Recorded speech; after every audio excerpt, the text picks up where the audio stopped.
योगी आदित्यनाथ जी से प्रार्थना करता हूं कि आप आए और इस विशाल जनसभा को संबोधित करें। तुलसी महाराज जी। भारत माता की। भाइयों बहनों, जहां तक मेरी आवाज जा रही है, मेरा ये संदेश पूरे घोसी विधानसभा क्षेत्र तक पहुंचाने के लिए आप सब मेरे साथ बोलेंगे। भारत माता की। भारत माता की। भारत माता की। वंदे वंदे वंदे। भारतीय जनता पार्टी के लोकप्रिय और कर्मठ प्रदेश अध्यक्ष माननीय चौधरी भूपेंद्र सिंह जी आज के इस कार्यक्रम में एनडीए के हमारे सहयोगी दल सुहृददेव भारत समाज पार्टी के राष्ट्रीय अध्यक्ष श्री ओम प्रकाश राजभर जी, निषाद राज पार्टी के अध्यक्ष डॉक्टर संजय निषाद जी, अपना दल एसके राष्ट्रीय अध्यक्ष श्री आशीष पटेल जी, उत्तर प्रदेश सरकार में वरिष्ठ मंत्री श्री सूर्य प्रताप शाही जी, इस क्षेत्र के ही सपूत और प्रदेश सरकार के मंत्री श्री के शर्मा जी, अनिल राजभर जी, दयाशंकर सिंह जी, गिरीश चंद्र यादव जी, भारतीय जनता पार्टी के क्षेत्रीय अध्यक्ष श्री सहजानंद राय जी, प्रदेश सरकार के मेरे सभी सहयोगी मंत्रीगण, भारतीय जनता पार्टी और एनडीए के सभी सहयोगी दलों के पदाधिकारीगण, भारतीय जनता पार्टी के प्रत्याशी प्रदेश सरकार के पूर्व मंत्री श्री तारा सिंह चौहान जी और उपस्थित मेरे घोसी विधानसभा क्षेत्र से जुड़े हुए सभी उपस्थित मतदाता भाइयों और बहनों, ऋषि मुनियों की साधना से पवित्र हुई मैं इस धरा को, जिसे महान स्वतंत्रता संग्राम सेनानियों ने स्वामी सहजानंद जी का सानिध्य जिस धरा को प्राप्त हुआ हो, महान क्रांतिकारी कवि पंडित श्याम नारायण पांडे जी की जन्मभूमि के रूप में जो जनपद विख्यात हो और विकास के लिए जिन्होंने पहली पहल इस जनपद के लिए की थी, ऐसे श्री कल्पनाथ राय जी की इस पावन धरा को नमन करते हुए मैं आप सबका हृदय से अभिनंदन करता हूं। भाइयों बहनों, पूरा देश और पूरी दुनिया आज एक नेता की ओर देखती है। दुनिया में कोई संकट आता है तो दुनिया की जनमानस वहां की नेतृत्व भारत के प्रधानमंत्री मोदी जी की तरफ आशा भरी निगाहों से देखता है और मोदी जी की एक पहल उस समस्या से दुनिया को समाधान का रास्ता निकालते हुए दिखाई देती है। मोदी जी का यशस्वी नेतृत्व आज G20 के रूप में भारत अपनी आजादी के अमृत महोत्सव वर्ष में दुनिया के उन 20 देशों का नेतृत्व दे रहा है जिनके पास दुनिया के संसाधनों पर अधिकार है, और भारत संकट के समय में दुनिया का साथी बनकर के, आशा की किरण बनकर के लोगों का मार्गदर्शन करते हुए वैश्विक नेतृत्व का मार्गदर्शन करते हुए दिखाई देता है। मोदी जी के नेतृत्व में भारत आज दुनिया की एक महाशक्ति बनने की ओर अग्रसर है। लेकिन जहां एक और मोदी जी विकास की बात करते हैं, भारत की समृद्धि और सुख की बात करते हैं, भारत के अंदर बिना भेदभाव के प्रत्येक नागरिक के उत्थान की बात करते हैं, सबका साथ, सबका विकास, सबका प्रयास और सबके विश्वास की बात करते हैं, बिना भेदभाव के शासन की योजनाओं का लाभ हर गांव, हर गरीब, हर किसान, हर नौजवान, हर माता बहन को और हर श्रमिक तक पहुंचाने का कार्य कर रहे हैं। वहीं दूसरी ओर देश के साथ दगाबाजी करने वाले दंगाबाज लोग मोदी जी को रोकने के लिए अनेक षड्यंत्र करते हुए दिखाई देते हैं, लगातार षड्यंत्र करते हैं, देश में अराजकता और अफवाह फैला करके अव्यवस्था पैदा करने का प्रयास करते हैं। और उन्हीं स्थितियों में भाइयों बहनों, हमें घोसी के इस उपचुनाव में आपके बीच में आना पड़ा है। घोसी का यह उपचुनाव महत्वपूर्ण है। भाइयों बहनों, घोसी के इस उपचुनाव के महत्व को वही समझ पाएगा जिसने 2005 में मऊ के दंगों को नजदीक से महसूस किया होगा। याद करिए, 2005 में तत्कालीन समाजवादी पार्टी के नेतृत्व में सरकार चल रही थी और दंगाबाज और माफिया असला लहराते हुए कहीं यादवों की हत्या कर रहे थे, कहीं दलितों की हत्या कर रहे थे। तब न सपा की सरकार उन माफियाओं का कुछ कर पाई थी और न ही कांग्रेस के मुंह से कोई गोली निकल रही थी। तब गोरखपुर में मैं सांसद था और तब इन दंगाबाजों के खिलाफ लड़ने के लिए मैं ही गोरखपुर से चला था।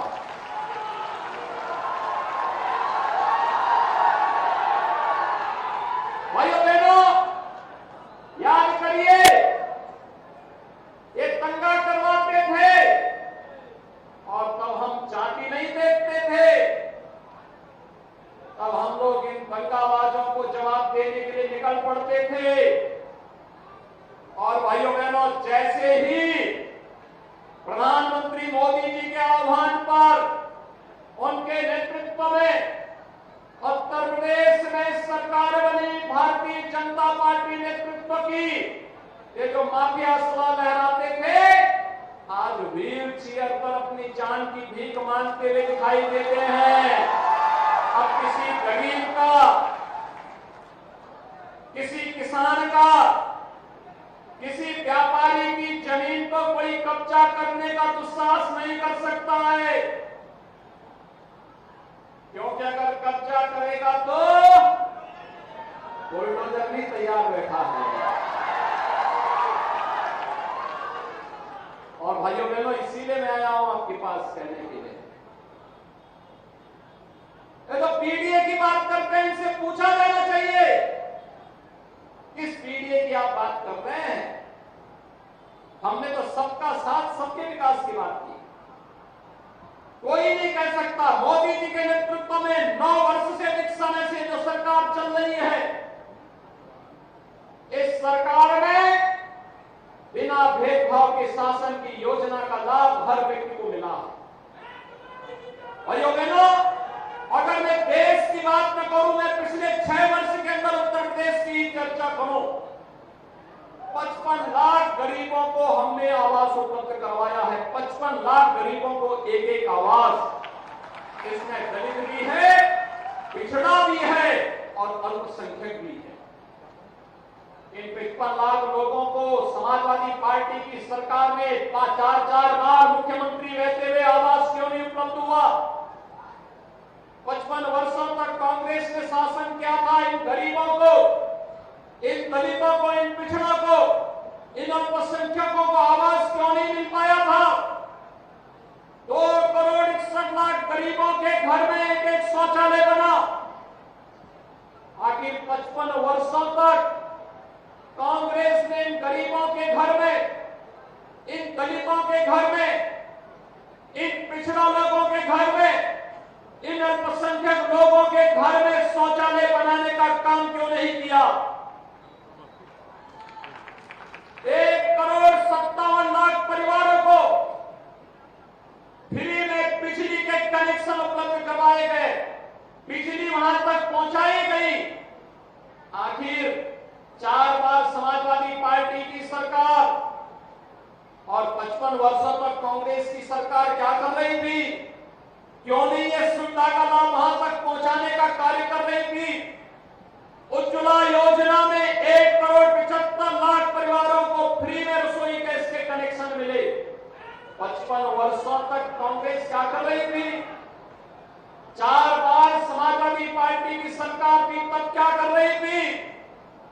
भाइयों बहनों, इनके पास कोई जवाब नहीं। अब तो मोदी जी ने ये भी कर दिया है कि 75 लाख नए कनेक्शन उज्ज्वला योजना के लिए गरीबों के लिए और आ गए हैं। 75 लाख और हर सिलेंडर में 200 रुपए की सब्सिडी भी हर उपभोक्ता को उपलब्ध करवाने का काम कर दिया है। आभार मोदी जी, आप गरीबों के मसीहा हैं, गरीबों के कल्याण के बारे में सोचते हैं। और भाइयों बहनों, असली पहचान तो तब होती है जब संकट आता है। इस सदी की सबसे बड़ी महामारी जब हर एक व्यक्ति की जान पे जाना पड़ी थी, हर एक की जान खतरे में थी, तब कांग्रेस का नेतृत्व इटली भाग गया था। समाजवादी पार्टी के अध्यक्ष अपने घर में दुबक गए थे और जैसे राहत मिली वे इंग्लैंड भागने के लिए अपना टिकट काट दिए थे। लेकिन भाइयों बहनों, तब मोदी जी और योगी जी ही भारतीय जनता पार्टी और अपने सहयोगी दलों के साथ आपकी सेवा के लिए कार्य कर रहे हैं। याद करिए, कोरोना कालखंड में हर एक जिले में मैं जाता था, हमारे विधायक जाते थे, मंत्री जाते थे, पदाधिकारी जाते थे, अधिकारी जाते थे। 15 करोड़ गरीबों को फ्री में राशन देने की व्यवस्था। और भाइयों बहनों, देश के अंदर 220 करोड़ वैक्सीन की फ्री की डोजेज हर तबके के लोगों को दिया। चाइना कोरोना से परेशान है, यूरोप के तमाम देश कोरोना से परेशान है। कोरोना ऐसा समाप्त हो गया जैसे गधे की सींग समाप्त हो गई। अब कोरोना का कोई भय नहीं है यहां पे। भाइयों बहनों, ये लड़ाई एक तरफ गरीबों के हितों के लिए प्रधानमंत्री मोदी जी के नेतृत्व में देश के स्तर पर लड़ा गया था, पूरी मजबूती के साथ लड़ने का कार्य हुआ था। वहीं गरीब कल्याणकारी योजनाओं का लाभ भी बिना भेदभाव के सबको देने का कार्य हुआ। आज बहन बेटियों की इज्जत के साथ कोई खिलवाड़ नहीं कर सकता, गरीब की संपत्ति को कोई जबरन नहीं हड़प सकता। योजनाओं का लाभ बिना भेदभाव के हर व्यक्ति को मिलेगा और भ्रष्टाचार पर प्रहार करने के लिए डीबीटी का माध्यम अपनाने का जो कार्य हुआ, एक तरफ यह कार्य हुआ है तो दूसरी तरफ भाइयों बहनों विकास की बड़ी बड़ी परियोजनाओं को भी आगे बढ़ाने का कार्य किया गया। याद करिए, एक तरफ सपा की सरकार चीनी मिलों को बंद करती थी तो दूसरी तरफ हमारी सरकार चीनी मिलों को चलाने का कार्य कर रही है और पुरानी चीनी मिलों का एक्सपेंशन की कार्रवाई के लिए प्रस्ताव मांगे जा रहे हैं। यही घोसी के अंदर जो कटाई मिल है, मऊ के अंदर, शर्मा जी ने उसके प्रस्ताव को आगे बढ़ाया हुआ है कि कैसे हम इसको चलाएंगे। इसके लेकर के लगातार सरकार कार्य कर रही है। एक घोसी चीनी मिल के एक्सपेंशन के लिए, ये चीनी मिल का एक्सपेंशन हो, इसके लिए भी कार्रवाई कोई कर रहा है तो भारतीय जनता पार्टी की डबल इंजन की सरकार आगे बढ़ाने का कार्य कर रही है। भाइयों बहनों, इसी घोसी में सामुदायिक स्वास्थ्य केंद्र हो, आईटीआई हो या पॉलिटेक्निक का निर्माण, ये सभी कार्यक्रम युद्ध स्तर पर जब से श्री फागू सिंह चौहान जी यहाँ से विधायक थे और श्री विजय राजभर विधायक थे। इन लोगों ने तेजी के साथ इन कार्यक्रमों को आगे बढ़ाने का कार्य किया था और आज उसी को गति देने के लिए मैं आपके पास आया हूं। विधायक आवश्यक है और सत्ताधारी दल का विधायक होगा तो विकास बुलेट ट्रेन की स्पीड से चलती हुई दिखाई देती है। उसी बुलेट ट्रेन के साथ घोसी को जोड़ने के लिए आज हम लोग आए हैं। समाजवादी पार्टी से पूछिए, आखिर उन्होंने जो लोग जाति की बात कर रहे हैं इनसे पूछिए, जन्माष्टमी आने वाला है 7 तारीख को। जन्माष्टमी है 7 तारीख को, है ना। जन्माष्टमी के अवसर पर पहले हर थाने में और हर जेल में आयोजन होते थे। समाजवादी पार्टी ने थानों में जन्माष्टमी के आयोजन को रोक लगा दी थी। हमारी सरकार आई, हमने कहा हर थाने में हर जेल में भगवान कृष्ण के जन्मोत्सव के कार्यक्रम पूरी भव्यता के साथ मनाए जाने चाहिए। हमने फिर से उनको अनुमति दी और पूरी भव्यता के साथ आयोजित होते हैं, पूरी भव्यता के साथ आयोजित होते हैं। भाइयों बहनों, ये राम भक्तों पर गोली चलाने वाले लोग हैं, लेकिन जब डबल इंजन की सरकार आई अयोध्या में भगवान राम के भव्य मंदिर के निर्माण का मार्ग खोल दिया गया। आपके घोसी से वाराणसी और घोसी से गोरखपुर की रोड 4 लेन में बनाने का काम कर दिया गया। पूर्वांचल एक्सप्रेसवे मऊ से मात्र 2.5 घंटे में लखनऊ की दूरी तय करा दे रही है। मात्र 2.5 घंटे में लखनऊ, पता ही नहीं लगता कि आप मऊ में हैं या लखनऊ में हैं। और भाइयों बहनों, जब विकास की बात आती है, याद करना महाराज सुहेलदेव के नाम पर विश्वविद्यालय का निर्माण भी इस कमिश्नरी के अंदर डबल इंजन की भारतीय जनता पार्टी की सरकार ही कर रही है।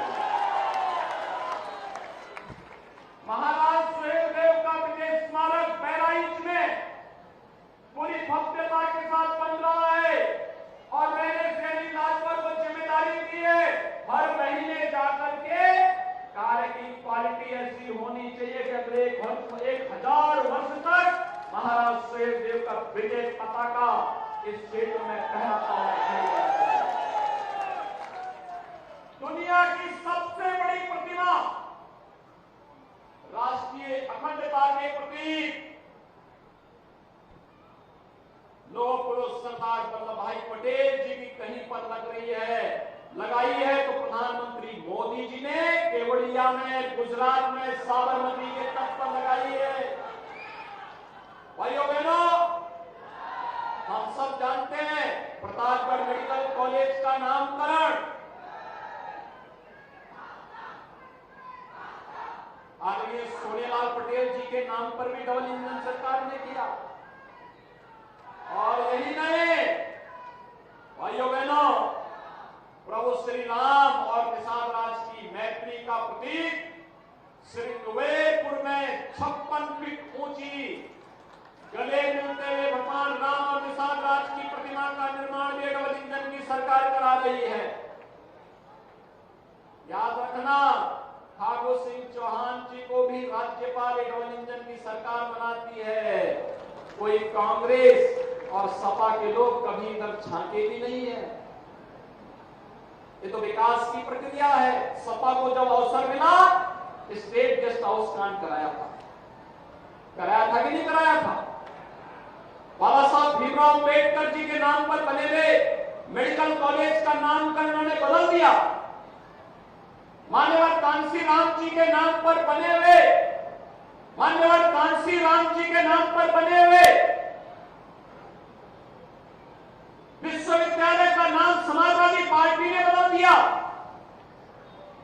देश के अंदर सामाजिक न्याय के प्रतीक बाबा साहब भीमराव अंबेडकर हो, महाराज साहू जी महाराज हो, या फिर वे सभी महापुरुष जिन्होंने मध्यकाल में सामाजिक चेतना के लत को जगाने का काम किया था। लखनऊ में अगर किसी सरकार ने स्मारक बनाए थे तो तो समाजवादी पार्टी के अध्यक्ष कहते थे कि सरकार आएगी तो इनको तोड़ करके मैं यहां पे मेरी झोल बनाऊंगा। भाइयों बहनों, महापुरुषों का इससे बड़ा अपमान क्या हो सकता है?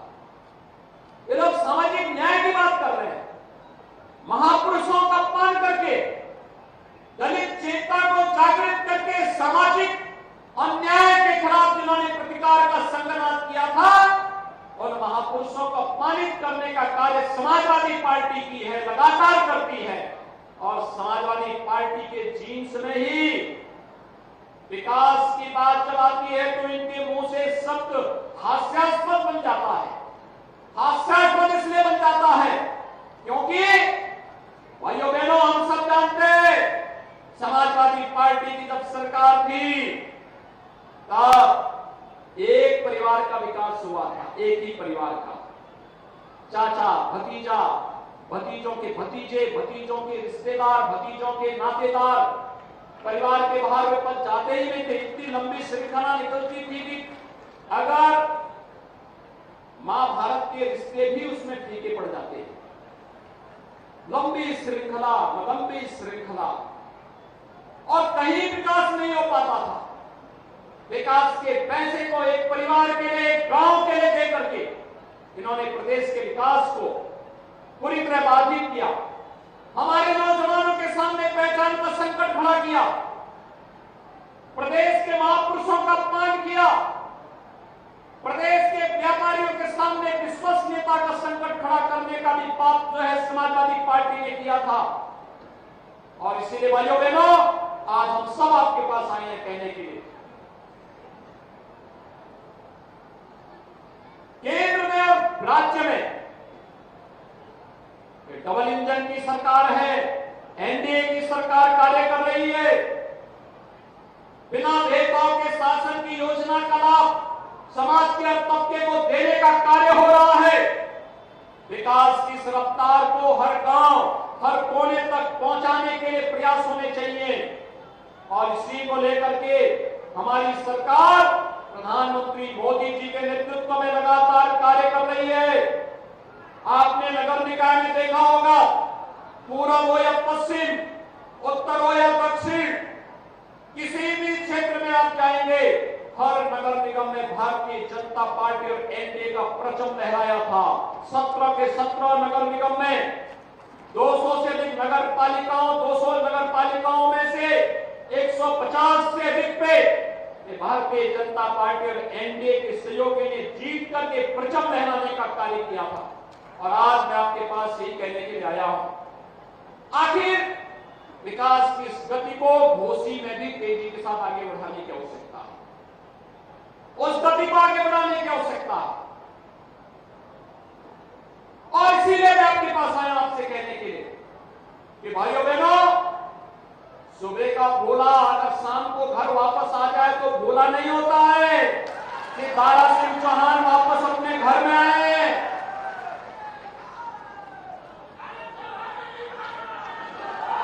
दारा सिंह कभी भारत के रेसलिंग के बहुत मजबूत स्तंभ माने जाते थे, और आज इस राजनीति की दुनिया में दारा सिंह फिर से आपकी इस जनता जनार्दन की अदालत में खड़े हैं। और मैं इसीलिए आप सबसे अपील करने के लिए आया हूं, विकास के लिए, सुरक्षा के लिए, घोसी को विकास की एक नई बुलंदियों तक पहुंचाने के लिए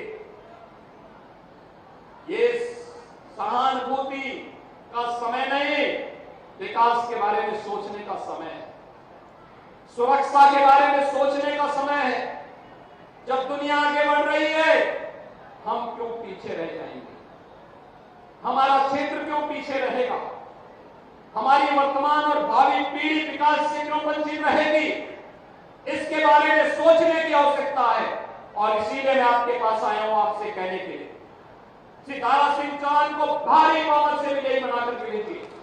भाइयों बहनों, मैं आपको आश्वस्त करता हूं, विकास के लिए आपको किसी के सामने हाथ फैलाने की आवश्यकता नहीं पड़ेगी। ये जितने मंत्री यहां पर हैं, हमारे पदाधिकारी जो यहां पर हैं, ये विकास की एक एक योजना को लेकर के आपके पास आएंगे, विकास की योजनाओं को एक नई गति तक आगे बढ़ाने का कार्य करेंगे और आपको विकास की प्रक्रिया के साथ जोड़ करके घोषी को एक नई प्रक्रिया के साथ जोड़कर आगे बढ़ाने का कार्य करेंगे। और यह कार्य केवल और केवल भारतीय जनता पार्टी आगे बढ़ाने का कार्य कर रही है। हमने करके दिखाया है। 1 डिस्ट्रिक्ट 1 मेडिकल कॉलेज की तरफ भी आपका ये चला जा चुका है। 1 डिस्ट्रिक्ट इस जिले में भी, मऊ जिले में भी मेडिकल कॉलेज बने, वह कल्पना साकार हो रही है। और विकास कैसे होता है आपने देख लिया होगा। पूर्वांचल एक्सप्रेसवे में कितने लोग चले हैं? पूर्वांचल एक्सप्रेसवे से लखनऊ की तरफ गए हैं, गाजीपुर की तरफ, कभी चल के देखिए उस पे सड़क पर दौड़ी थी। कब आप मऊ में बैठे और कब आप पहुंच गए लखनऊ, पता ही नहीं लगेगा। और इसीलिए एक तरफ ये कार्य होना है, दूसरी तरफ आपने देखा होगा अयोध्या कितने लोग गए हैं। अयोध्या में भगवान राम के मंदिर को बनते हुए देखा है ना, कैसा लगा है। और जनवरी में उद्घाटन होने जा रहा है, भव्य उद्घाटन होने जा रहा है भगवान राम का भव्य उद्घाटन। काशी में बाबा विश्वनाथ का धाम देखा है, पहले कितनी संकरी गली थी, आज देखा होगा 50 फीट चौड़ा रास्ता, लोग जाकर के आराम से दर्शन कर सकते हैं, लाखों की संख्या में जाकर के दर्शन कर सकते हैं। यह है विकास की सोच, जब आगे आती है तो ऐसे होता है। हर व्यक्ति को भी पुनर्वास किया गया, हर एक को मुआवजा भी दिया गया, सबका सम्मान भी हुआ और आपकी आस्था को भी एक नई ऊंचाई तक पहुंचाने का काम हुआ। इसलिए भाइयों बहनों, आज हम विकास के लिए, समृद्धि के लिए और सुरक्षा के लिए आप सबसे सहयोग मांगने के लिए आए हैं। श्री दारा सिंह चौहान जी को कमल चुनाव चिन्ह पर सभी लोग सहमत हैं? सभी लोग सहमत हैं? जहां तक मेरी आवाज जा रही है वे सभी लोग हाथ खड़ा करके बताएं, सभी लोग सहमत हैं? 5 सितंबर को जब मतदान होगा तो आप मतदान स्थल पर जाकर के और हर मतदाता को ले जाकर के कमल चुनाव चिन्ह के बटन को दबाने का काम करेंगे ना? सभी लोग सहमत हैं? मेरे सामने बोल रहे हैं आप, तो फिर मेरे साथ बोलेंगे, दोनों हाथ लगा के बोलेंगे, भारत